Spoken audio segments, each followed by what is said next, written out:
Welcome to the deep dive. We've got something really practical for you today. Mm-hmm. We're looking into this document. It's called Model English Conversations. Right. And it's designed really to help hotel students get a grip on everyday English. So like practical real world stuff. Exactly. Think of it as your quick start guide, saying the right thing at the right time. Yeah. Our mission here is basically to pull out the most useful phrases, the key ideas, just to help boost your confidence in actual English conversations. And we're not getting lost in like deep grammar rules, are we? Oh, no, definitely not. It's all about getting comfortable, getting competent in those day-to-day chats. And what's really interesting about this module, I think, is how it just dives straight into practical use. Right. It's structured around getting you speaking, getting you doing, which is, well, exactly what you need to feel comfortable in real conversations. Absolutely. And the sheer range of situations it covers. It's pretty impressive. Yeah, it's broad. I mean, we're talking everything from the first hello to figuring out complaints, giving directions that actually make sense. Setting up meetings. Setting up appointments. Yeah, even just sharing what you think about something. It's the whole spectrum, really. Those moments where you're kind of searching for the right words. Exactly. So if you've ever, wished you had a sort of cheat sheet for common English expressions in specific situations, well, this deep dive is definitely for you. We're going to highlight some key phrases, some concepts. Yeah, just to make your English interactions that bit smoother, more confident. Okay, so where do we start? Basics. Let's dive in with the basics. Greetings and introductions. Seems like the logical place. Makes sense. And the module smartly kicks off by splitting formal and informal greetings. Right. Good distinction to make early on. So on the formal side, you've got your standard good morning, good afternoon, good evening. The classics. And polite questions like, how are you? Or how are you doing? Then the really essential ones like nice to meet you and variations, it's nice to meet you. I'm pleased to meet you. Pleasure to meet you. Yeah. Even how do you do? Which, can feel quite formal sometimes. Yeah, a little bit maybe. And then switching gears, the informal side, Yeah. more relaxed. Right. Like, hi, hey, what's up? My personal favorite, what's up? Also, how's it going? How have you been? And I like that they include what's new and what's going on too. Yeah, those are definitely go-to informal greetings for me as well. And even just a simple, good to see you, always works. Yeah, nice and friendly. And it's also really helpful, I think, that they cover how to greet someone you haven't seen for a bit. Oh, yeah, that's a common one. The awkward, oh, hey, moment. Exactly. So phrases like, long time no see. Classic. It's been a while. It's been a long time. Even more emphasis, like, it's been such a long time. It's been too long. Yeah. And that really enthusiastic, I'm so happy to see you again. Or, Yeah. wow, it's so good to see you again. Right. Which usually leads naturally into... What have you been up to? Exactly. And knowing the response is just as key, isn't it? Absolutely. The module gives some really practical examples here. Like, I'm doing very well, thank you. And you. Or simpler, maybe, I'm fine, thank you. Or, great, thanks, how are you? Even a casual, not bad, you. And more upbeat ones like, couldn't be better, how about you? Or just wonderful, thank you. And here's where it gets really interesting for you, listening in. These phrases, they're just immediately usable. Yeah, plug and play. Right, they're not abstract grammar points. They're ready to go in your next chat, your next meeting. That can be a real confidence booster. Definitely. So moving on from greetings. Introductions. Right, introducing yourself, introducing other people. For self-introductions, you've got the classic, hello, my name is Free, or hi, I'm... Simple, direct. Followed by friendly options like nice to meet you, I'm... Or more formal ones, pleased to meet you. It's a pleasure to see you. Yeah. They even include, may I introduce myself? I'm... Which is quite polite. And the slightly older sounding, but you still hear it, how do you do? My name is. Right. And the very straightforward, let me introduce myself, I'm. Or, I'd like to introduce myself, I'm. Lots of options depending on the vibe. And then introducing to other people, that can be tricky. Yeah, getting the flow right. The module gives a nice range here too. Like the direct approach. John, I'd like to introduce you to Mary. Or, John, please meet Mary. A bit simpler. Or slightly more inquisitive, maybe. John, have you met Mary? Yeah, that works well. And the helpful, John, let me introduce you to Mary. And of course, the really common one, John, this is Mary. Mary, this is John. I can't go wrong with that. Simple and effective. And just as important are the responses, right? When you're the one being introduced or watching it happen. Yeah. What do you say back? Well, the module lists the usual suspects. Nice to meet you. I'm pleased to meet you. It's a pleasure to meet you. Glad to meet you. And the formal, how do you do? Right? Exactly. Again, these are those immediate practical phrases that just keep the conversation moving smoothly. No awkward silences. Okay, super useful start. Let's switch gears now. Let's talk about something we deal with constantly, time and basic calculations. Everyday stuff. Yeah. The module starts with common ways to just ask what time it is. What time is it? What's the time? A lot more polite. Could you tell me the time? Or do you know what time it is? Okay. Standard questions. It also touches on related questions like maybe how long you've been waiting. Ah, yeah, good one. Or questions about schedules. Do you have free time this afternoon? What time can we meet? Planning things. Even a phrase for, those moments you're just waiting around. What should we do to kill time? Useful. And then it gets into the nitty-gritty of actually telling the time. Yeah, the structure. They highlight minutes Next. plus pasto plus hour. So like 7 to 5 would be 25 past 7 or 25 past 7. Got it. And they clarify using a clock, right? Yeah, only for the exact hour. Yeah. Like 7 o'clock, 8 o'clock. And those useful quarter and half markers. Right. Quarter past for 15 minutes after the hour. Oh, okay. Half past for 30 minutes. Makes sense. And quarter to for 15 minutes before the next hour. So 45 minutes past. Okay, that's clear. Now, what's interesting here for you, the listener, is understanding the difference between how we normally say the time and how you might see it written down, like on a timetable or maybe a digital clock display.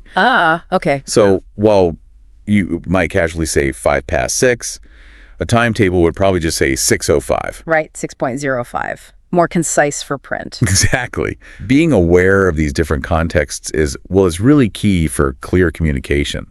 It's like knowing different codes for the same info. That's a great point. And they also cover the 12-hour clock, right?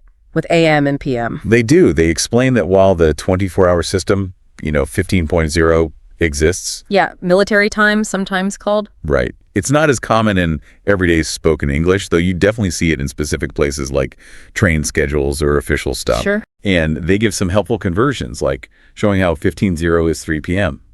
And they explain why we use AM antemeridium before noon and PM, post-meridium, afternoon, just to avoid confusion. Good clarification.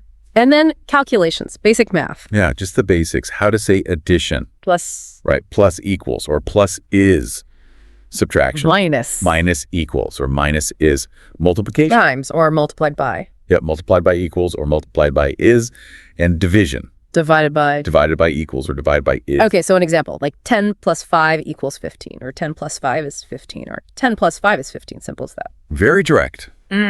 Very practical. Yeah, and for you, the listener, just noticing those slight differences, like how we say time, depending on the situation, casual chat, versus reading a schedule, that's a really valuable insight into, communicating effectively. Absolutely. Okay, good stuff on time. Let's shift focus now to the world around us. Yeah. How we describe objects in English. Right. This section rightly emphasizes building vocabulary first. That's fundamental. Can't describe it if you don't know the word. Exactly. It gives a helpful structure for asking what something means. What's it got? Okay. Followed by a simple definition, maybe starting with, it's something we used to, or something similar. And they give examples. Yeah, common things like pen, balloon, spoon, telescope, even giraffe. Okay. Random but useful. And then there's a little warming up exercise asking what's a stamp, with multiple choice options for the description. Interactive. Good for learning. Yeah, that kind of active engagement really helps new words stick, doesn't it? Definitely. They also cover plate, history, pepper, scissors, and stethoscope. The module provides the correct answers too. Okay, good practice. Now, what's particularly useful here, I think, is how the module breaks down the language features we use when we're describing things. Okay, like what?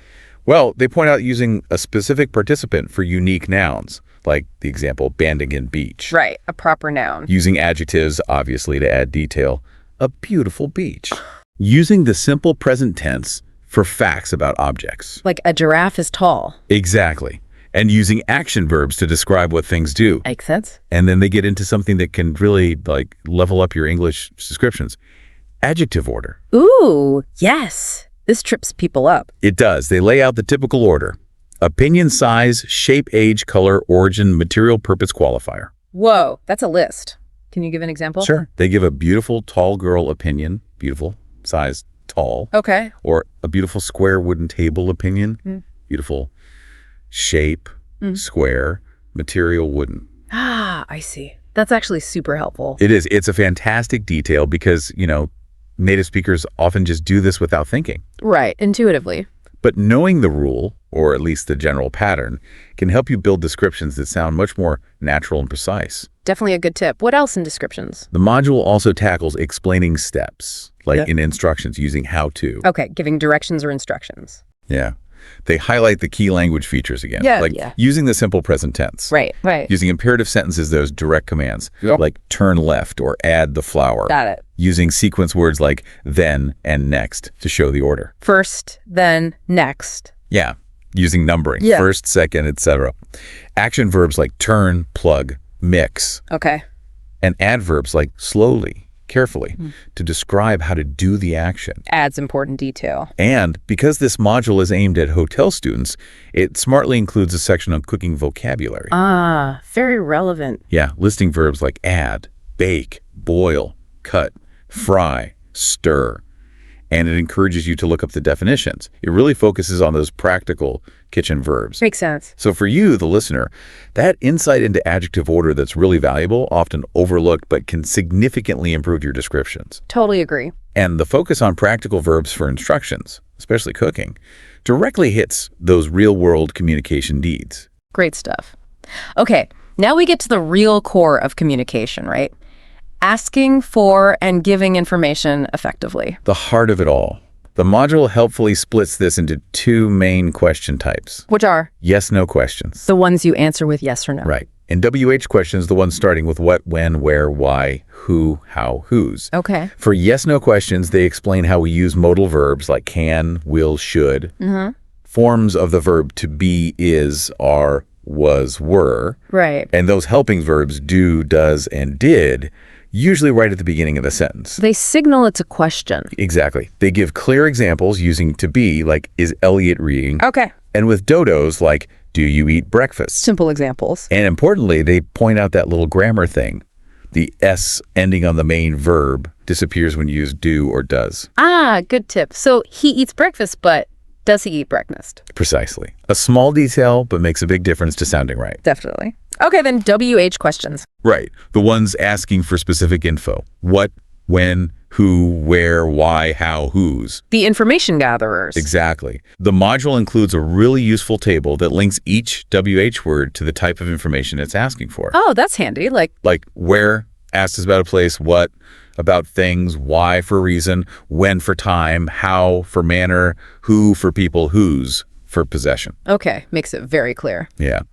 And they also note the structure is slightly different when who is the subject of the question, like who called versus who did you call. Ah, subtle difference. They give examples like where's the hotel and what is your name to show the typical WH question structure. Standard stuff.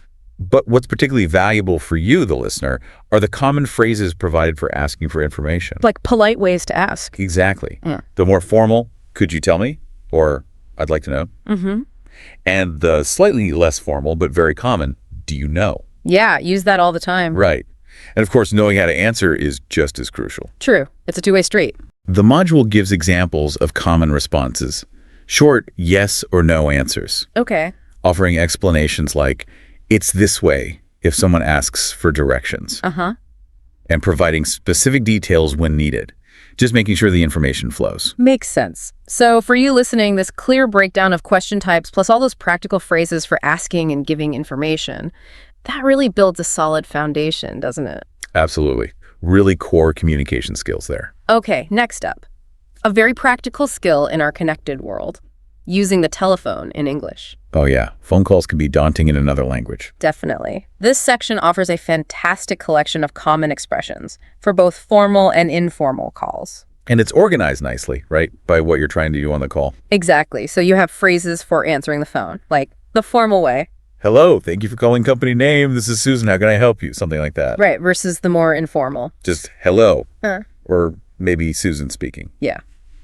Much simpler. They also cover how to greet the caller, introduce yourself if needed, how to ask to speak to someone specific, with options like the more formal is available Okay. and the informal is free or is there. Right. And putting someone on hold, that's important. Very. Politely, of course. Right. Phrases like, can I put you on hold for a moment, please? And the casual Let version. me just hold on a sec, or just a moment. Got it. What about misunderstandings? Essential phrases for clarifying. Asking for repeats. I'm sorry I didn't catch that. Could you please repeat that? Need that one sometime. We all do. And the very useful, can you spell that? For names or addresses. Oh, definitely. They also cover taking a message if the person's out, Right. how to leave a message yourself, and different ways to end the call politely. Again, formal and informal options. Okay, comprehensive. And what's really helpful for you, the listener, is that the module includes short examples of both informal and formal phone dialogues. Ah, so you can compare them side by side. Exactly. You can really see how the language shifts, like using what's up in the informal chat versus how may I help you in the formal one. Makes the difference really clear. Yeah, that direct comparison clarifies those subtle differences in tone and word choice and shows you how to adapt your language. Super practical. Great section. Okay, now let's talk about interacting face-to-face. We're just generally interacting. Asking for and offering help. Yeah, common social situations. The module gives a good variety of phrases for asking for help. Distinguishing formal and informal again? Yes. More formal options like, could you possibly help me? Okay. Versus more informal ones like, can you help me please? Or just, could you give me a hand? Right. And how to respond. Both ways. When you can help. Okay, yes, I can. Sure. What do you need? And when you can't, need to be polite. Right. I'm sorry I can't right now. Sorry, I'm a bit busy at the moment. Okay. And the other side, offering help. They provide phrases like, I will do it for you, which is quite direct. Yeah. Or the straightforward, let me help you. Then there's a section on making offers more generally, using phrases starting with, can I? Like, can I get you something? Or would you like me to? Exactly. Would you like me to carry that? And let me open the door for you. Followed by practical example. Very useful. And responding to offers. Yep. Accepting politely. Yes, please. That would be great. Thank you. That's very kind. And refusing gracefully. No, thanks. It's okay. I can manage. No, really, I'm fine. Okay, covers all the angles. Yeah, it's a well-rounded approach.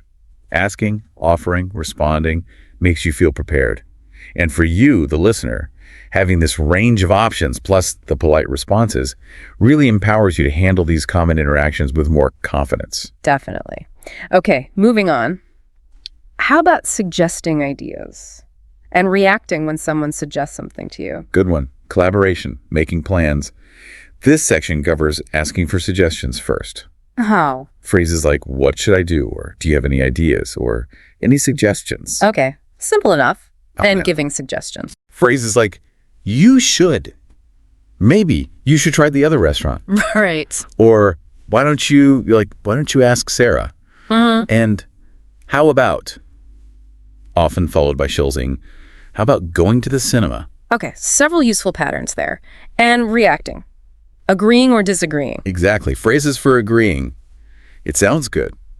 That sounds like a good idea. Good suggestion. And for politely saying no. Things like, no, I'd rather not, or I don't think so. Or maybe suggesting an alternative instead. Right. And there's an example conversation. Yeah, a short one about choosing a film. It shows someone suggesting, someone else agreeing, someone refusing, and then an alternative suggestion. Perfect. Seeing it in context helps it stick. Definitely. And for you, the listener, understanding how to propose ideas and react constructively. That's key for teamwork, for social dynamics, everything really. Absolutely. Now, an essential social lubricant. Yeah. Or sometimes a repair kit. Yeah. How to apologize in English. Yes. Very important.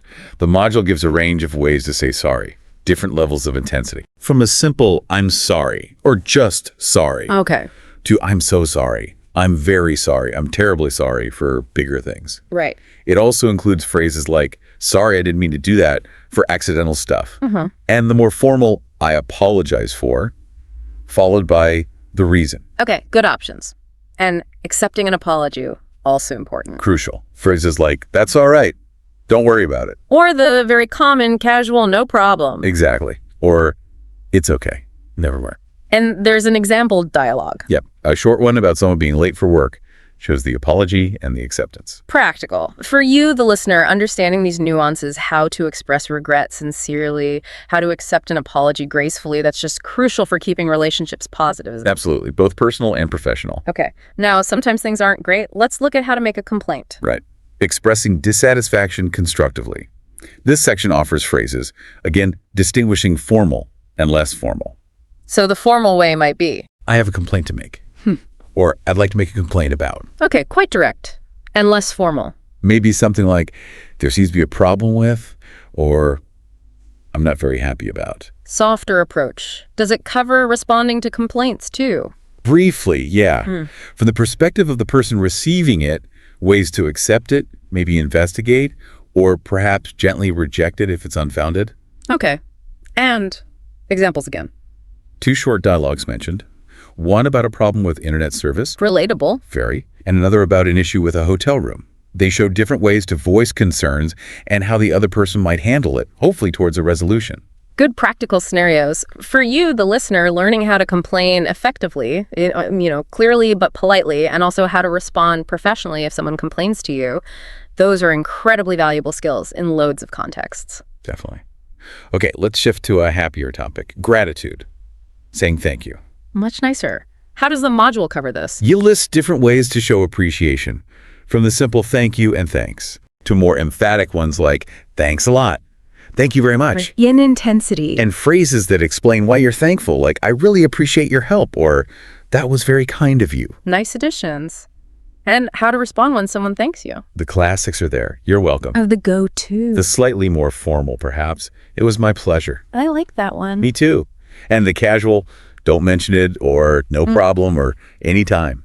Lots of ways to acknowledge thanks. So for you listening, mastering these different ways to show appreciation just adds that layer of politeness, doesn't it? Helps strengthen connection. Absolutely. Politeness goes a long way. Okay, nearly there with the social interactions. Let's explore sharing thoughts and feelings, expressing opinions. Right. How to say what you think. This section gives phrases for asking for someone's opinion first. Like, What do you think about? Or what is your opinion on? Or how do you feel about? and then giving your own opinion. Plenty of options here too, I think, is the most common, probably. But also, in my opinion, from my point of view, Yeah. as I see it, if you ask me. Good variety. What about agreeing or disagreeing with someone else's opinion? Crucial part of discussion. It covers ways to agree strongly. I completely agree. You're absolutely right. Exactly. Ways to partly agree. I agree up to a point, but or that's true, however. Nuance is important. Very. And ways to disagree politely. I don't agree. I'm sorry, but I disagree. Or I see your point, but I think. Okay, constructive disagreement. Yeah. And is there a dialogue example? Yes. A short one about opinions on a car. Shows the back and forth of sharing views. Great. So for you, the listener, learning how to express your own views clearly and also how to understand and respond respectfully to different viewpoints, that's absolutely essential for any kind of meaningful discussion or interaction. Couldn't agree more. Okay, we've covered a lot of ground on social interactions. Now, let's get back to something very concrete, giving instructions and directions clearly. 2 related but distinct skills. Very practical. The module breaks down giving instructions like how to use something into 2 key parts. What are they? First, using sequence words. We mentioned these earlier.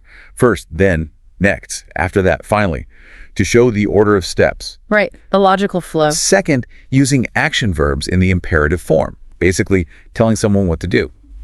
Turn it on, press the button, insert the card. Direct commands. Exactly. It gives examples of necessary actions, how to give warnings or advice using don't touch that part. Important safety tips sometimes. Yeah. And clarifying what's not necessary. Okay. And useful verbs. They provide a list of common verbs for instructions. Turn on off, take a fault, attach, check, proceed, plug in, put, back replace, things like that. Handy list. And there's even a fill-in-the-blanks exercise in the module itself to help you practice using these verbs correctly in context. Good reinforcement. Okay, that's instructions. What about giving directions? Finding places. Right. The module offers a really comprehensive list of common phrases here. Such as? Telling someone to go straight or go straight on. Okay. Turn left or turn right. Basics. Go past something. Go past the post office. Cross the road or the bridge. Go along a street. Around the corner. And using prepositions to describe locations. Between 2 things. Behind something. In front of. beside, near. Essential location words. Definitely. It also includes the key phrases for asking for directions. Like, excuse me. Yes, starting politely. Excuse me, where's the... Or excuse me, how do I get to? standard ways to ask. And some basic direction-related vocabulary is mentioned too, words like roundabout, sidewalk, or pavement in British English, zebra crossing. Good terms to know. And it emphasizes being polite when asking, maybe saying, excuse me, I'm a bit lost. This is a good tone. Then it goes into more detail on how to give specific directions. Like for go straight, you might say go straight on for about 5 minutes, or go straight until you see the bank. Adding detail. Yeah. For turn, specifying where to turn left at the next corner, take the second right. Clarity is key. For cross, saying cross the street at the traffic lights. And really emphasizing using prepositions correctly. It's on the left, it's next to the pharmacy, it's behind the big tree. Makes the location precise. Exactly. It also includes other helpful little phrases like, you can't miss it. Optimistic. Sometimes true. Or follow the signs for. And it highlights the importance of using landmarks, traffic lights, a hospital, a specific shop as reference points. Much easier to follow. Definitely helps orient people. What if you don't understand the directions? Good point. It provides phrases for asking someone to repeat, sorry, I didn't catch that, or could you say that again, please? Essential backup phrases. And finally, it covers polite ways to end the conversation after you've got or given the directions, like, thank you very much for your help. Right. Finish politely. So, for you, the listener, this really thorough breakdown instructions and directions, asking and giving, plus all the politeness strategies, this directly addresses a super practical communication need, doesn't it? Whether you're traveling, helping someone out, whatever. Absolutely. One of the most immediately useful sections, I'd say. Agreed. Okay, let's move on to scheduling things. Making appointments in English. Right, coordinating with people. This section gives you key phrases for suggesting a meeting time or checking availability. Such as? Can we meet on Monday? Or are you available next Tuesday afternoon? Or how about 10 a.m.? Okay, ways to propose a time and responding. Phrases for accepting. Sure, I'll come. Yes, Tuesday at 2 works for me. Okay, see you then. And if you can't make it, declining or rescheduling. Polite ways to do that too. Yeah. Sorry, I have another appointment then, or I'm afraid I can't make it on Wednesday. How about Thursday instead? Good to have those options. And there's an example dialogue. Yes, a short one about arranging a project meeting. It shows people discussing the time, the location, and who else needs to be there. Just a typical scheduling chat.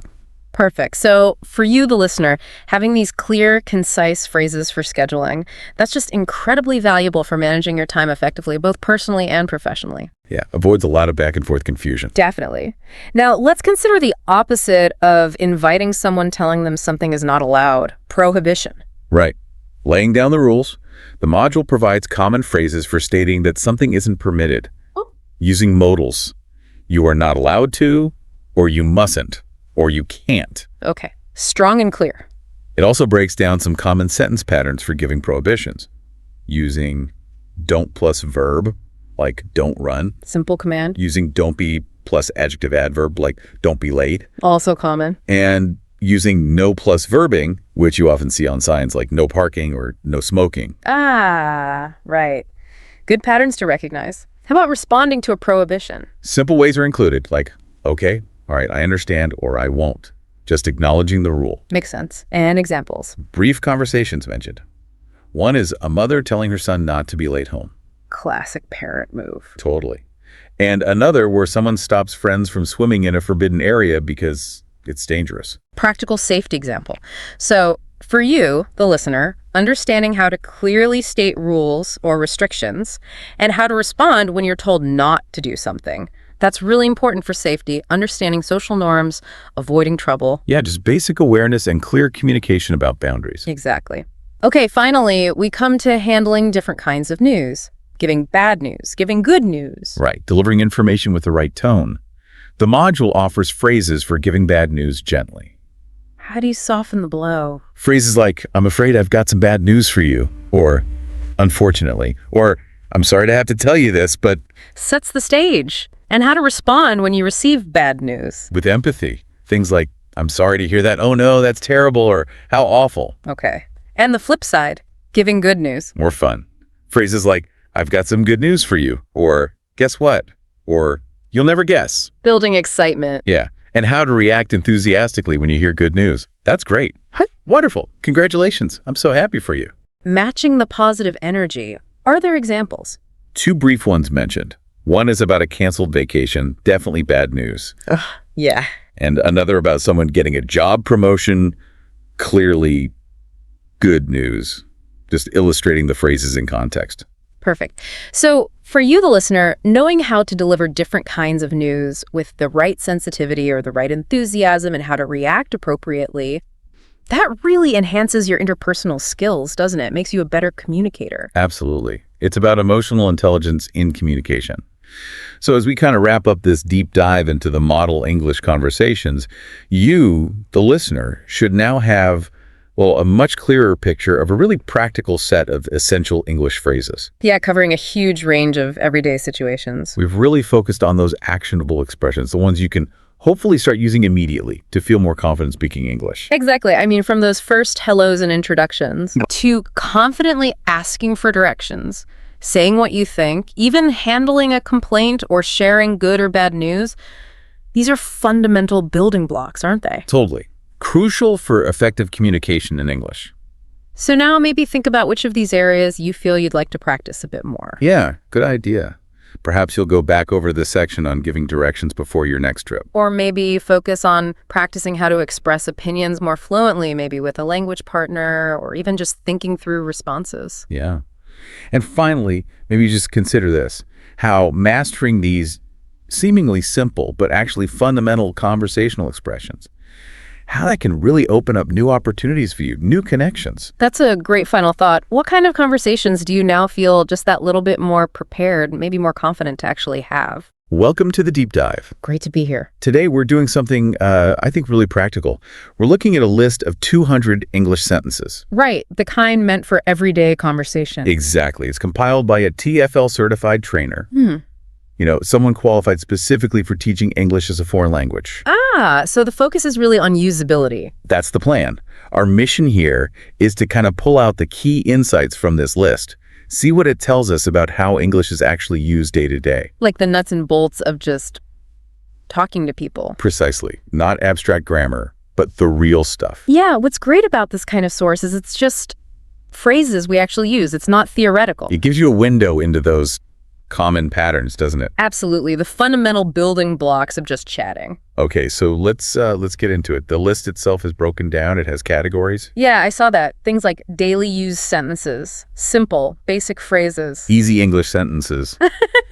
Seems pretty well organized. Yeah. Maybe to cover different situations or levels of complexity. That makes sense. Grouping by function or, context. That's a good way to learn, generally. It helps you figure out which tool to use when. Right? Exactly. It shows it's not just knowing words, but knowing the phrases for common situations. Right. So let's look at that first category. Daily used sentences. Okay. We've got examples like, can you hear me? Oh, yeah. Very 21st century, that one. Totally. With Zoom calls and everything. But it's more than just audio, isn't it? It's like, are we connected? Yeah, it's become a kind of digital handshake almost. Is the channel open? And then there's, it's raining outside. Ah, the classic small talk starter. Right. Phatic communication, they call it. Just connecting over something shared, even if the info itself isn't, vital. It builds a little social bridge, just acknowledging the shared world. Then what happened to you? That one feels quite direct, shows concern. Mm-hmm. A clear way to ask what's up, show you care, maybe get some information. Okay, so moving to simple English sentences. These feel punchier. Yeah, look at these. Get out of here. Be quiet now. I am waiting for you. Very clear. Not much room for guessing the meaning. Exactly. Simple structure, simple intent. They serve basic needs, urgency, setting boundaries, stating your current situation. Foundational stuff. Makes sense. Then we get basic English phrases. Right. These seem more action-focused. Right. Help me. Slow down. Talk to you later. Ah, right. Highly functional. You can immediately see the context for those. Help me. Universal. Slow down. Could be literal, like driving, or figurative, like explaining something too fast. Yeah, or even just managing the pace of a conversation itself. And talk to you later. Standard way to sign off, right? Yep. Polite, signals the end, implies you'll connect again. Very practical. Then there's the easy English sentences category. Here we see more opinion, maybe. Let's see. It's my opinion. I agree with you. I know him. Yeah, it's more about expressing your own thoughts or connections. Right. This is where subjectivity starts to come in more clearly. Still simple sentences, but they let you share your internal state beliefs, agreement, knowledge. Like, I don't believe her. That's another example listed. Straightforward disbelief. It's a step beyond just stating objective facts. You're sharing your take on things. Interesting. Now, the list actually has another section called Daily Used English Sentences. Oh, what's in that one? Examples like, use your brain. Listen Yeah. to me. I don't care. Okay. Those feel a bit different, more direct, maybe a bit more forceful. That's what I thought. There's a definite edge to some of them. It shows that daily use covers a lot of ground, right? It's not all polite pleasantries. These are directives or strong statements of your position. Like, consider it done. That's a strong commitment. Or don't ask me. That's setting a very clear boundary in the conversation. So daily life involves these kinds of interactions too. Okay, then we cycle back to another basic English sentences group. And these are? Again, very fundamental. Do you know me? I am fine. It's cheap. Ah, yes. Bedrock stuff. Establishing identity, stating well-being, making simple judgments. You need these for just, well, existing in social spaces. Navigating basic interactions, transactions. Exactly. All right, common English sentences. Here we find things like, what do you think? Ah, invitation to engage. Is this seat empty? Practical logistics, very common. And don't be late. Managing time, expectations. Yeah, these are crucial for navigating social situations smoothly. Asking for opinions, checking practical details, ensuring punctuality, standard stuff. Then, English-speaking practice sentences. The examples here feel very imperative. Like commands. Yeah, stay calm, look at me, don't mess with me. Okay, yeah. Lots of commands, directives. Managing immediate actions, maybe emotions, setting boundaries quite firmly. Linguistically, that imperative verb form is doing a lot of work there. Definitely. It emphasizes the action, stay calm, managing feelings. Look at me demanding attention, don't mess with me. Very clear warning. Short, direct, impactful. And speaking of short, there's literally a section called Short English Sentences. Huh. Okay, like what? Give me. Why so? Take care. Very concise. Wow. Yeah. Efficient? They pack a punch with few words? Often used when things are informal or the context makes it obvious, Yes, right? exactly. Take care is a great example. It's brief, but carries a lot of warmth, usually. A nice closing. Okay, finally, the last section of this Yeah. list of 200 sentences. It seems like a mix again. What jumps out? Things like, stand here, who is there? What's the reason? Questions and commands again. Often for specific, immediate situations, it sounds like. Needing quick info or action. Yeah, who is there?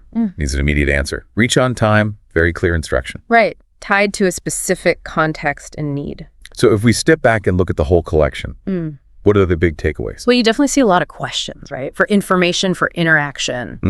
And a lot of direct commands or instructions. Yeah, managing situations, managing people, managing yourself sometimes. And then there's that solid base of simple social phrases.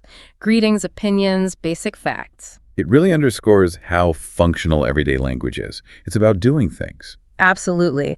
And the fact that some categories or types of phrases repeat, that probably just shows how common and versatile they are. You use them in slightly different ways in different contexts. So for someone learning English, this kind of list, it's like a toolkit. Exactly. Mastering these 200 gives you ready-made lines for a huge number of common situations. That's a massive confidence booster. It helps you feel prepared, less likely to freeze up. Precisely. You have something you can just pull out and use. So here's something for you, the listener, to think about. Looking at these categories, the basic greetings, the simple commands, the opinion phrases, the questions which type feels most immediately useful for your life, your communication needs right now. Yeah, that's a good question, because focusing on what you need now can be really motivating. And maybe think about actively trying to use some of these, Yeah. even just, saying them to yourself as you go about your day. That can actually be surprisingly helpful. It embeds them in your mind, makes them feel more natural to actually say out loud later. It builds fluency, that comfort with the rhythm of English. It really shows how something seemingly simple, like a list of sentences, can actually unlock quite a deep understanding of how we communicate every day. Yeah, practical skills, fundamental understanding. It's all there.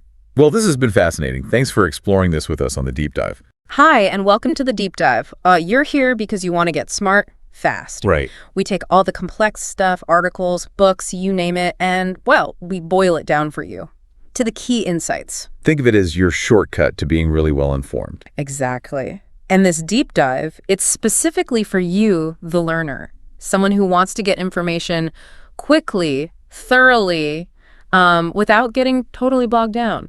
And our mission today is, well, it's all about exploring the nuances of everyday spoken English.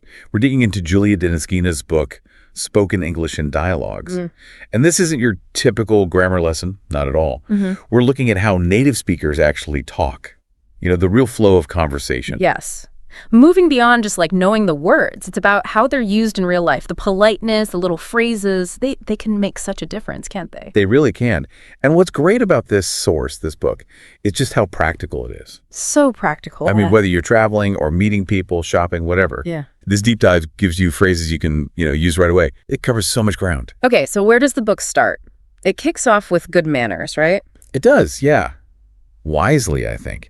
It really emphasizes how important good manners are for just about any social interaction. Right.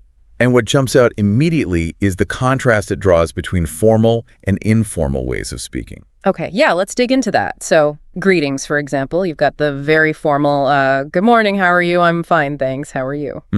Very standard, polite. Compared to something super casual like, hi, what's up? Not much. What about you? Big difference, isn't it? Huge. And it's not just the words, it's the whole vibe. The formal one feels more, I don't know, reserved, maybe for someone you don't know well or in a professional setting. Precisely. It maintains a certain distance. Yeah. Whereas the informal what's up is all about friendliness, connection, usually for people you already know. Right. Understanding that social function is key. Absolutely. And then look at thanking people. Yeah. The book shows this range too. You have a simple, thanks for your help, no problem. Yep, standard. But then there's the more elaborate version. That's very kind of you, but you really shouldn't have gone to all this trouble. Right. When someone's really gone out of their way. Exactly. And the typical reply is something gracious like, I was happy to help. It acknowledges the effort involved. So it's about matching the response to the situation, isn't it? It is. And saying sorry. That's not one size fits all either. The book gives sorry to have kept you waiting. That's okay for something minor. Pretty common scenario. But then it contrasts that with, I'm sorry about reading your messages. Don't let it happen again. Whoa. Yeah, that second part, don't let it happen again, that adds real weight. It's not just an apology. It's setting a boundary. Much stronger. Definitely. Okay, what about asking for things? Politely, of course. Well, the standard is something like, could you open the window, please? Yeah. Sure. Very straightforward. But the interesting one for learners is often the do you mind construction. Yeah. Like, do you mind if I sit here? No, of course not. And the tricky part is that no means yes, it's okay. Right, because you're asking, do you object? So no means I don't object. That can really trip people up. It really can. You have to listen carefully to the phrasing there. A no answer means they don't mind, while a yes would mean they do mind. Got it. Okay, offering help seems a bit more direct, usually. Like, let me carry it for you. Generally, yes. But suggesting ideas, even that has its subtleties. Let's open the window. Okay, very direct agreement. Simple enough. But then, if someone suggests, let's ask your mom to look after Johnny, the response, I'd rather not, is a gentler way to disagree than just saying no. Softer disagreement. That's useful. It shows different levels of directness. Yeah. Same with agreeing and disagreeing more broadly. You get, that's true, which is clear agreement. But then something like, I can't see that, is a softer way to disagree than, say, a blunt, you're wrong. Yeah. It's more polite when you have a different view. Right. Keeps the conversation flowing without being too confrontational. And compliments. Everyone likes compliments. Absolutely. The book covers giving them your cake is really delicious and accepting them gracefully. I'm glad you like it. Simple, positive. Keeps it nice and easy. And expressing sympathy, too. It shows different levels. From a simple, how awful if someone shares bad news, to something more engaged. Like, I can imagine if they're describing, say, a frustrating situation, it shows you're trying to connect with their feeling. That makes sense. Okay, and then there are those really practical phrases for just making sure communication is actually happening. Oh, crucial ones, like, are you following me? Yes. And the response may be, no, you've lost me. Could you explain that again, please? So important for clarity. Couldn't agree more. Yeah. Essential. And finally, in this sort of manner section, it covers ending a conversation. saying goodbye. Right. Again, there's a range. Yeah. From a casual see you around to a more intentional let's keep in touch. Yeah. They imply different things about your relationship and future plans. Okay, so that lays a really solid foundation with good manners. Then the book moves into public places, right? Stuff we all deal with. Exactly. This section is like a toolkit for everyday scenarios. Things like going to the cinema, Okay. asking what's on, buying tickets, and even that slightly awkward moment. Excuse me, you're in my seat. Ha! Yes. And the response, oh, sorry. When you realize you're the one in the wrong seat, happens to the best of us. It does. Then there's joining a gym or fitness club. You'd need to ask things like, what are your hours? Or how much is the charge? Basic info gathering? Standard stuff. And queuing, that's a big one in some cultures. Definitely. The book gives you, is this the end of the line and could you hold my place? Key phrases for navigating a queue. It even has an example like, can I sneak ahead of you? I only have one item. Which is interesting because whether that's acceptable really varies. Oh, totally depends on the situation and the people. Little social rules. Exactly. And exchanging money, that brings in specific vocabulary. You need to know exchange rate and commission. Yeah, good to have those ready, especially when you're traveling, to avoid surprises with fees. Absolutely vital. Yeah. Then booking an excursion or a tour. You need the essentials. When does the tour start? How long does it last? Where does it leave from? All the key logistics. Calling a taxi seems straightforward, but you need the core info. I need a taxi to location. Where from? Right. Location and destination. Yeah. And giving or asking for directions that relies on common prepositions and direction words. Go straight ahead, take the second right, things like that. Essential navigation language. And public transport, like buses and the metro. Asking, does this bus go to the city center? Or where do I get off for the museum? Really helps you get around. Yeah, avoids getting lost. Plus, the difference between a single one-way and a return round-trip ticket for trains is highlighted. Simple but important. Okay, so we've covered manners in public places. Now, the book shifts into social interactions, like building connections. Yes, and this feels like the real heart of everyday chat, doesn't it? It really does. So introducing yourself seems basic, but hi, I'm name. Hi, name. I'm name. Nice to meet you. That's where it all starts. The absolute foundation. And introducing other people too. Laura, meet San. San, this is Laura. Smooths the way for them to connect. A vital social skill. And what about at work? Welcoming a new team member. Ah, yes. Important for creating a good first impression. Phrases like, welcome to the company and offering to show you around are really key. Makes people feel included right away. Exactly. Then making invitations. Would you like to come over for dinner tonight? And also how to respond. Including how to say no politely. Yes. Like, that would be lovely, but I've got a previous arrangement. Offering a reason, even a vague one like that, softens the no. Good to know those graceful exits. Okay. Having guests over. Uses warm, welcoming language. Hi, come in. Nice to see you. Standard hospitality stuff. And complimenting the host's home. You've got a lovely house. The nice touch. Always appreciated. Then offering drinks. Would you like a drink? Yes, please. What have you got? Or food. Help yourself to the salad. Essential hosting duties. And of course, thanking the host afterwards. Thank you for having us. We had a great time. Politeness closes the loop. Right. Now, the book even gets into dating etiquette. Asking someone out. It does, yeah. It gives examples like, would you like to go to the cinema tonight? Okay. And also the polite refusals, like, that's nice of you, but I'm already seeing someone. Another gentle letdown. What's quite interesting is the example for asking a complete stranger out. It's much more direct. Oh, really? Like how? Like, I just saw you and I think you look really nice, followed by, what are you doing right now? And maybe suggesting coffee. It acknowledges you have to be more upfront. Wow, yeah, that takes some confidence. Okay, what about just general chit-chat, small talk? Ah, the art of small talk. Essential. The book gives examples like talking about the weather. Nice day, isn't it? Or maybe complimenting an outfit. Easy ways to start a conversation. Good icebreakers. Definitely. And sometimes you need to avoid answering a question, right? So knowing a phrase like, I'd rather not say, can be useful. Politely sidestepping. Handy. And finally, in this section, making and changing appointments. Can we meet on Tuesday?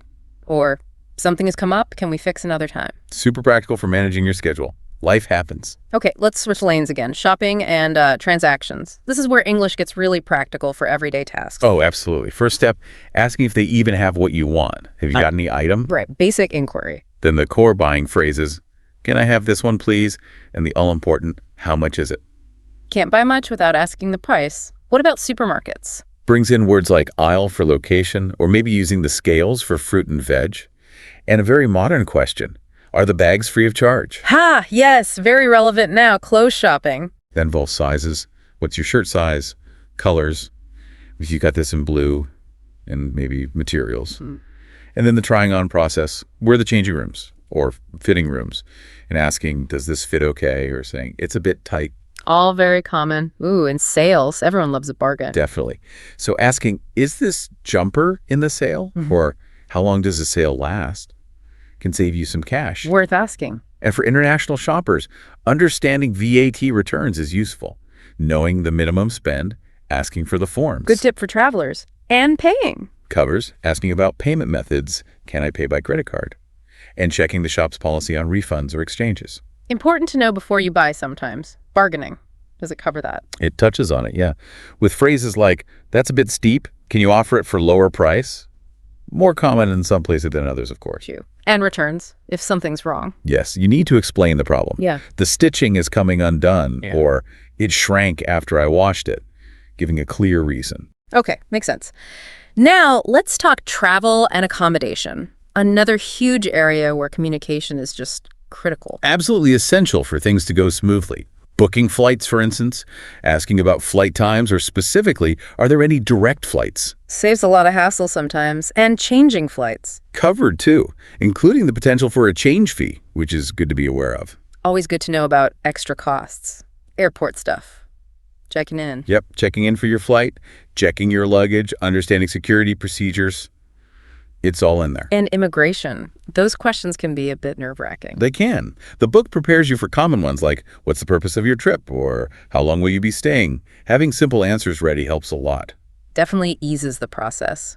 What if luggage gets lost? It covers reporting lost or damaged luggage too, and also meeting someone at the airport, arrivals, practical scenarios. Okay. And once you're at your destination, renting things. Yes, renting a car, asking about insurance is key.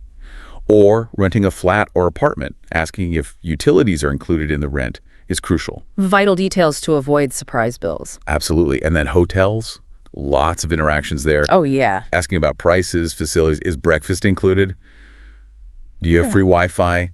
Making a booking, changing it if needed. Standard hotel interactions. Check in, check out. Using hotel services like laundry. Right. And even making a complaint if necessary. Like, my room is too noisy. Could I possibly move to a quieter one? Polite but clear. Good example.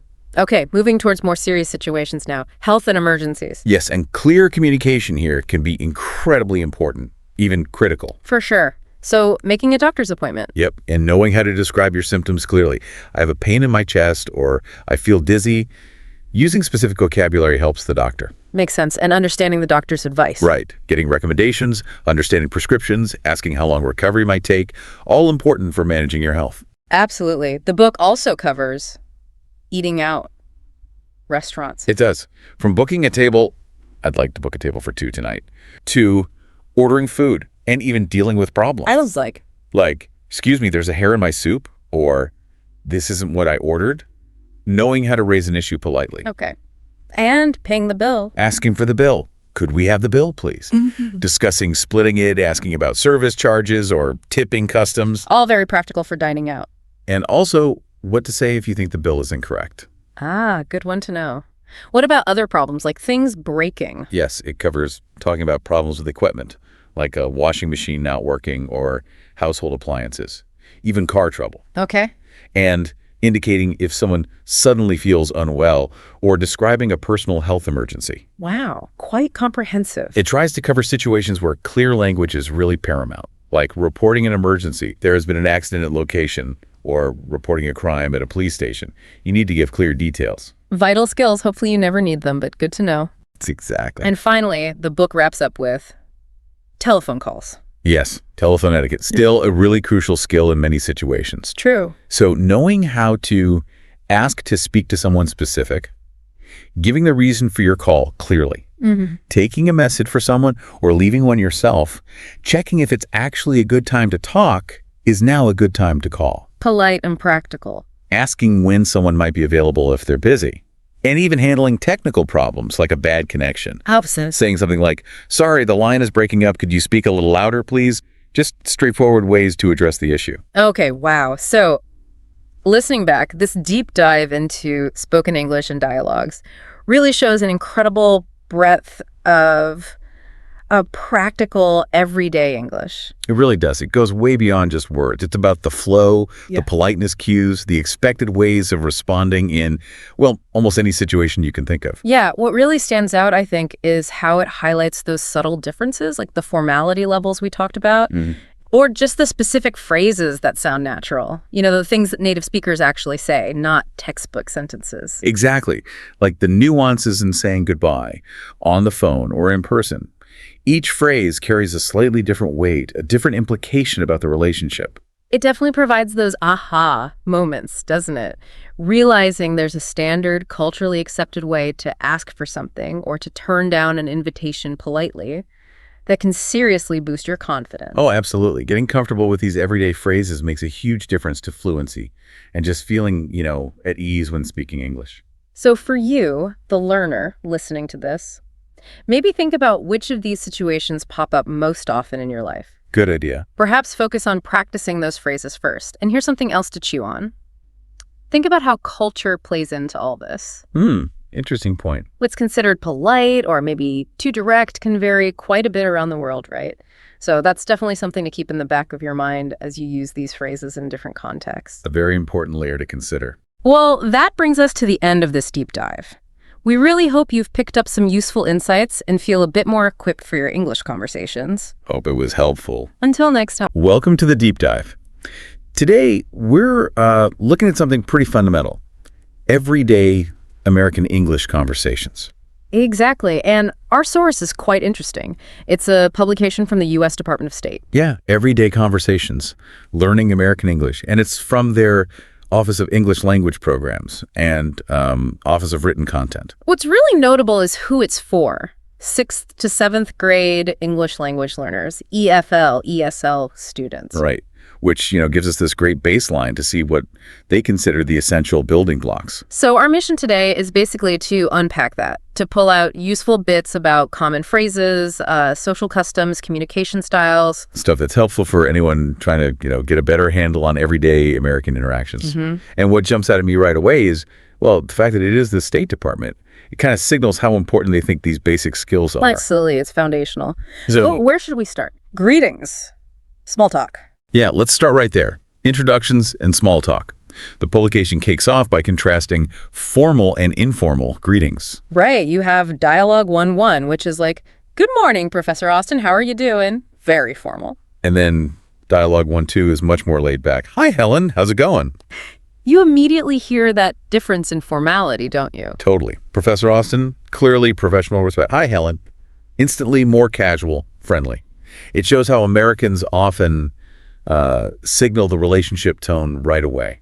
And it's not just shortening words, it's the whole vibe changing. It's about establishing that comfort level quickly, which seems, pretty American. And there are those little details, too, like good evening generally being used after 6 p.m. or sunset. And saving good night for when you're actually leaving for the night. Right. Or saying goodbye. And they mention the handshake, too. Oh, yeah, the handshake. Customary, they say. Firm, lasts about 2 to 3 seconds. Just long enough for a nice to meet you. That emphasis on firm but brief is interesting, isn't it? Confident, but not, overly familiar. It strikes that balance, and then the response is to thank you, don't mention it, no problem, happy to help.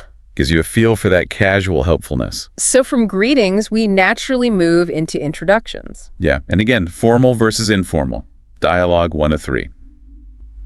Mr. Wilson, I'd like you to meet Dr. Edward Smith.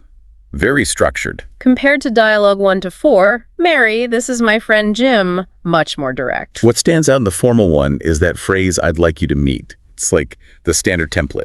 And you can almost hear the slight upward tone on Mr. Wilson when addressing him. Yeah, directing the intro. Whereas, this is my friend Jim, just jumps right in, assumes a friendly context. And Mary's reply, hi Jim, nice to meet you, keeps it light and informal.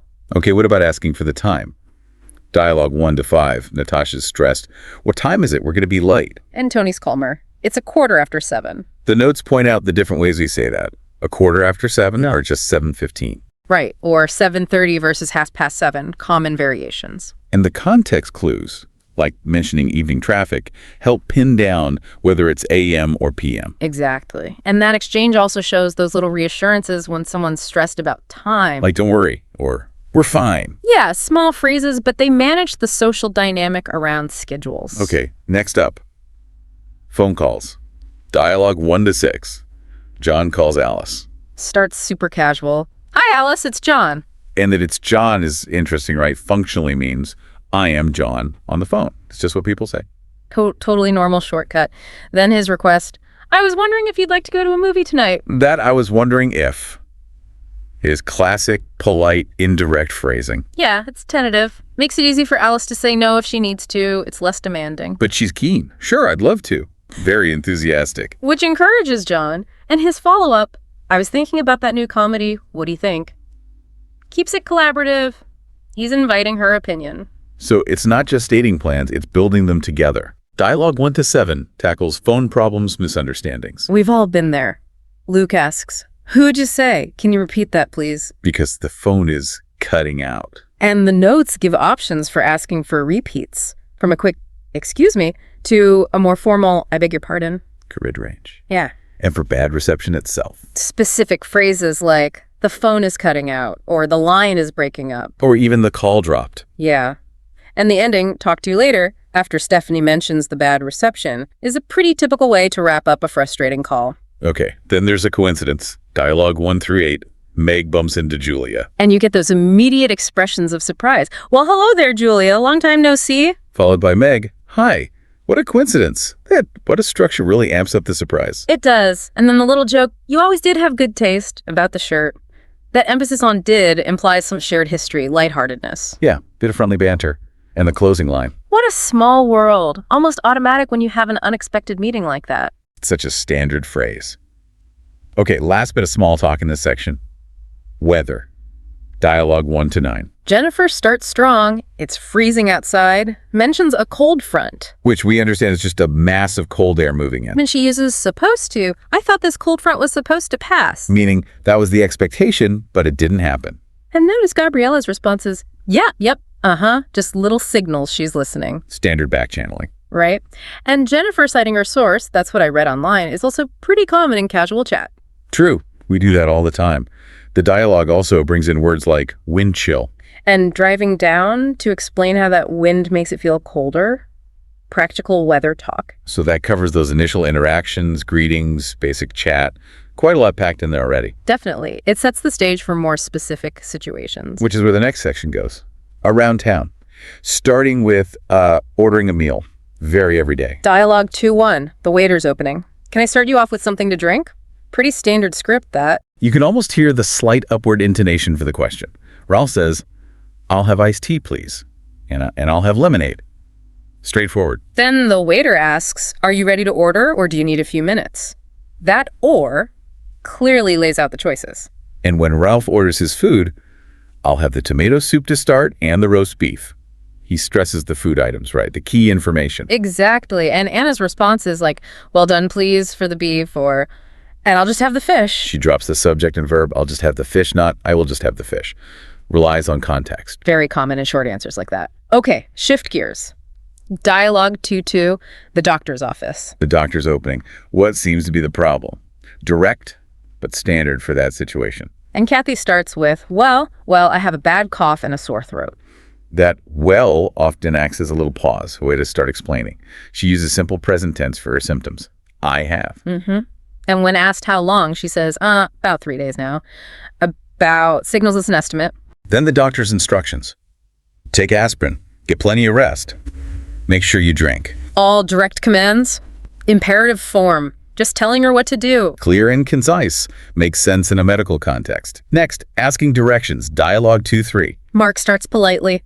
Excuse me, could you tell me where the library is? That, could you tell me, feels a bit softer, maybe more formal than just, where is the library? It is. Less direct. And the stress naturally falls on library. Nancy gives clear step-by-step directions. Go 3 blocks, then turn right, it's on the corner. And Mark explains why he's asking. I've only been in town a few days, which leads to Nancy's empathy. Oh, I know how you feel. with the stress on feel to show she really understands. Nice touch. Yeah, connects on a personal level for a moment.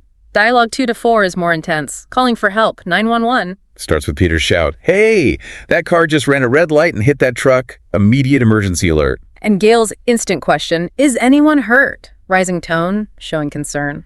Peter's 911 call is a model of efficiency, really. "I'd like to report a car accident near the post office on Charles Street." Gives the key info. What happened, where it happened. It looks like a man is hurt. Adds crucial detail. And yes, it just happened. Emphasizes the urgency. Clear, quick, vital. Okay, lighter topic. At the supermarket, dialogue 2-5, Louise and Julia. Louise starts with a suggestion. "Hey, Julia, look at those desserts. How about baking some cookies today?" Using plus the ing verb, baking, common way to propose something. And Julia's response, "Yeah, that's a great idea." You hear the pause, the thought, then the agreement, emphasis on great. Then Louise lists what they need based on the recipe. The recipe calls for flour, sugar, and butter. Calls for meaning requires. Standard phrasing for recipes. And when Julia suggests dividing the task, why don't you get the dairy ingredients? That's a common way to assign a task politely. Right. And the note about the silent S in aisle, good practical reminder for learners. Definitely. Okay, dialogue 2-6, running errands. Claire's at a hotel. Receptionist. "Hi there. How can I help you?" Very standard, often has that slightly musical tone. And Claire uses that structure. Get or have plus object plus past participle. "I need to get my hair cut. I also need to have my new pants hemmed." Signifies she needs someone else to perform the service for her. Also, have my car serviced. The receptionist asks, "Is there anything else?" Meaning, need anything more. And Claire's mention of her long drive home, the intonation might add a bit of humor or urgency. Yeah, implies she needs this done soon. The receptionist, no problems, reassuring. Okay, at the post office, dialogue 2-7, clerk starts with, "What can I do for you today?" Standard service opening. Carol says directly, "I need to mail this package." The clerk offers options. Or you can send it priority, stressing or to contrast the choices. And states the prices clearly. $11.35, then spells out $20.35. Good for clarity. Then Carol remembers something else. Oh yeah, I almost forgot. I need a book of stamps too. That, oh yeah, is such a natural way to signal remembering something suddenly. It really is. And your total comes to is the standard phrase for the final price. Dialogue 2-8, catching up after class. Linda greets Frank. "Hey, how did your physics exam go?" Friendly, informal. Frank's reply, "Not bad, thanks. I'm just glad it's over." You can feel the relief. Linda asks about his presentation too. "How about you? How'd your presentation go?" Using how'd for how did. Very natural contraction. Then Frank suggests studying. So, ooh, do you feel like studying tomorrow? "Do you feel like..." plus casual way to ask if someone's up for something. Linda agrees. "Yeah, sure. Come over around 10:00. Come over meaning visit my place." And they plan to review their notes, what they wrote in class. Standard student talk. Next, shopping. Dialogue 2-9. Salesperson, can I help you? The absolute classic opening. Gloria says, "Yes, I'm looking for a sweater in a size medium." I'm looking for a what? Is used when you know the type of item, but maybe not the exact one.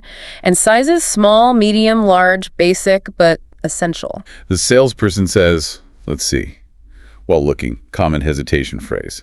Gloria expresses preference.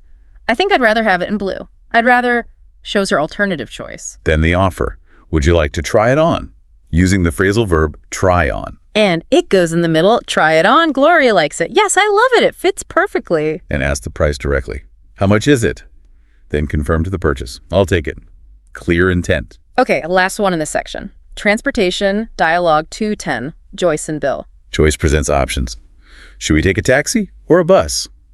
Rising tone on taxi, falling on bus. Typical for questions. Bill suggests, "Let's take a bus." Using less for "let us," proposing action, gives a reason. It's impossible to get a taxi during rush hour. Rush hour, key term for heavy traffic times. Joyce then asks, "Isn't that a bus stop over there?" Negative question, expecting a yes. Confirming what she thinks she sees. They missed the bus, Joyce. "Oh no," expresses disappointment. Bill reassures her, "No problem. There'll be another one in 10 minutes. No problem," minimizing the issue. Notes they just missed it. Very recent past, right? So that covers a lot of typical around town scenarios. Yeah, really practical stuff. Now we move into the third section, pastimes and activities. How Americans talk about leisure. Okay. Dialogue 3-1 starts with, "How old are you?" Patty is excited about a party. I'm really excited for Aunt Mary's surprise birthday party this afternoon, aren't you? Emphasis on really, plus the tag question, aren't you? Seeks agreement. Birthday party. Stress on birth. Compound noun pattern. Susan asks, yeah, how old is she? Direct question. Patty answers she'll be 55 on May 14th, emphasizing 55, uses the ordinal 14th for the date. And the note points out that going to be often sounds like going to be in casual speech. Very common. Next, at the movies, dialogue 3-2, Bob buying tickets. We'd like 2 tickets for the 3:30 show, please. Polite request, emphasizes the time. Ticket seller, here you go, enjoy the movie. Standard polite phrases, rising tone on movie. Inside, Bob needs seats. Would you mind moving over one? That would you mind plus Xing structure. A very polite way to ask someone to do something. And the woman's reply, no, not at all, is the polite way to agree. Negative answer, positive meaning. Yeah, it means, sure, I don't mind. Moving over one just means shift one seat. Clear enough. Dialogue 3-3, what are you good at? Sandra starts with a drawn-out so. Which can signal boredom or just a pause, maybe thinking what to say next. Julie talks hobbies. Well, I like to do arts and crafts, and I'm really good at drawing. Emphasize, really. Uses the informal wadaya for what do you. Julie pauses. Considering. Sandra suggests, how about playing a board game? Again, how about plus ending for a suggestion? Julie's more enthusiastic. Okay, let's play Scrabble. Uses let's a stronger suggestion. And Sandra's playful comeback. Oh yeah, we'll see about that. Friendly challenge about spelling. Lighthearted competition. Okay, dialogue 3-4, what's your favorite sport? Phil asks, what time is that soccer game on? Common way to ask about TV schedules for events. Jack states a strong preference. I much prefer basketball. Stress on much. Phil's surprised. Oh, really? Right. Does that rising tone? Jack uses a common phrase for liking something. I'm a big fan of basketball. Then suggests playing. How about a game sometime? Followed by a more immediate, why don't we go shoot some hoops now? Shoot some loops. Very casual slang for playing basketball. Definitely. Dialogue 3-5, a night at the theater. Shannon gives a compliment. What a fantastic performance. Thank you for inviting me. Elena responds simply, you are welcome. Standard reply. Shannon gives another compliment. You were such a talented ballerina. Elena's polite acknowledgement. Oh, that's very kind of you. So compliments often use strong adjectives like fantastic, talented. And acknowledging them politely is key. Next, taking a vacation. Dialogue 3-6. Julie has news. I just bought a ticket to New York City. Ticket could be plane, train, bus context needed. And she mentions taking a red-eye. Which we understand is that overnight flight arriving early. Sophie's reaction is common. I wish I could go with you. Expresses desire to join. Julie then outlines her plans. Visiting family, taking a train. Sophie wants something different, relaxing beach trip. Contrasting desires. Dialogue 3-7, at the pet store. Connie sees a cat. Oh, what a beautiful cat. Oh, signals that initial surprise or delight. What a beautiful, expresses strong, positive feeling. Gary prefers dogs. I think I'd rather get a dog. Dogs are more loyal than cats. Uses more than for comparison. Connie brings up the practical side. Would you be willing to walk it every single day? Emphasizes every single day. Highlights the commitment. Gary concedes. Good point. Acknowledges her valid concern. They discuss responsibilities, how to take care of pets. And they end up agreeing. Yeah, you're right. Casual way to concede. Okay, dialogue 3-8, giving your opinion. Jake wants to plan a vacation. Where should we take a vacation? Let's decide soon. Melissa offers ideas. Well, I'd like to go somewhere warm. How about the beach? Using how about to suggest options. Jake counters with a specific idea. What about traveling to the Alps? Melissa hesitates. Oh, we've never been to Europe before, but I don't know if it will be sunny. Needs more info. Says she needs to do some research first. That will help me make up my mind. Make up my mind. Common idiom for deciding. And the notes remind us of other opinion verbs. Think, believe, suppose, assume. Each with slightly different nuance. Dialogue 3-9 is about hobbies. Ryan's relieved exams are over. I'm so happy this week of midterm exams is finished. Midterms, common student term. Tyler plans to relax, maybe take a canoe trip. Ryan's going to Michigan for photography, wants to capture the fall foliage, says it will be awesome. Awesome, very common slang for excellent or great. Tyler expresses interest in joining next time. Next time you go there, I'll join you. Future plan. And the notes point out those colloquial forms. Gonna, wanna, have to. Super common in spoken English. Definitely hear those all the time. Thank you. Next, weddings. Dialogue 3-10. Angelica starts with a negative question, expecting agreement. Doesn't the bride look beautiful? Implies she does look beautiful. Right. And the emphasis on honeymoon shows its cultural importance. The idiom tie the knot is mentioned as an informal way to say get married. And they point out 2 uses of just. Recently happened. I just heard. And also for emphasis or meaning only, most people just go to the beach. Good distinction. Finally, Dialogue 311, giving advice. Layla asks Monica about a job offer. Monica gives her opinion. Well, I think it's time for a change, don't you? Uses I think. Plus a tag question. Informal advice style. Seeks agreement while stating her view. Then she gets more persuasive. I know so, trust me. Trying to build certainty. And uses direct commands. Take the job, go for it. Encouraging action strongly. The notes contrast this with more formal advice using modals like ought to, should, could. Right. Different levels of formality require different phrasing. Phew. Okay, that covers all the dialogues. Wow, yeah. That was a really comprehensive look. We went from hello to giving life advice, basically. Yeah, we really did. And what's striking, I think, is how much cultural and linguistic information is packed into these, seemingly simple exchanges. Absolutely. It's not just about the words, is it? It's the phrasing, the tone, the indirectness sometimes. The assumptions about shared knowledge, the way plans are made, opinions are softened or strengthened, it's all in there. It really makes you think, doesn't it?